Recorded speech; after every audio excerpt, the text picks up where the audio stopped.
വയനാട് മാനന്തവാടിയിൽ ജനവാസ മേഖലയിൽ കരടിയിറങ്ങി. കരടിയെ കാടുകയറ്റാനായി വനവകുപ്പ് ജീവനക്കാരും ദൌത്യസംഘവും ശ്രമങ്ങൾ തുടങ്ങി. തോൽപ്പെട്ടി വന്യജീവി സങ്കേതം സ്ഥിതി ചെയ്യുന്ന മേഖലയിൽ നിന്നാണ് കരടി എത്തിയതെന്നാണ് സൂചന. മാനന്തവാടി വള്ളിയൂർക്കാവ് ക്ഷേത്ര പരിസരത്ത് ഇന്നലെ രാത്രിയാണ് പ്രദേശവാസികൾ കരടിയെ കണ്ടത്. വിവരമറിഞ്ഞ് പ്രദേശത്തെത്തിയ വനപാലകർ കരടിയുടെ കാൽപ്പാട് നോക്കി പരിശോധന ആരംഭിച്ചെങ്കിലും ഇരുട്ടിൽ ദൌത്യം ദുഷ്കരമായതിനെ തുടർന്ന് അർദ്ധരാത്രിയോടെ തിരച്ചിൽ അവസാനിപ്പിച്ചു. രാത്രി മുഴുവൻ നിർത്താതെ സഞ്ചരിച്ച കരടി 10 കിലോമീറ്റർ അകലെയായി തോണിച്ചാലിൽ രാവിലെ നാട്ടുകാർ വീണ്ടും കണ്ടു.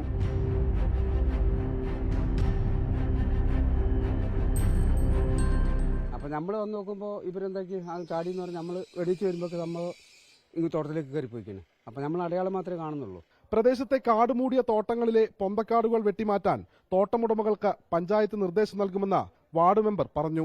ഇന്ന് രാവിലെ 6 മണി മുതലാണ് ഇവിടെ പരിസര പ്രദേശത്തുള്ള വീടുകളിൽ CCTVയിൽ 2 സ്ഥലത്ത് ഇത് പതിച്ചു. പ്രധാന ഒരു പ്രശ്നം വെച്ചാൽ ഈ പ്രൈവറ്റ് പാർട്ടി കുറെ സ്ഥലങ്ങൾ എടുത്തിട്ട് അത് കാട് മൂടി കിടക്കുകയാണ്.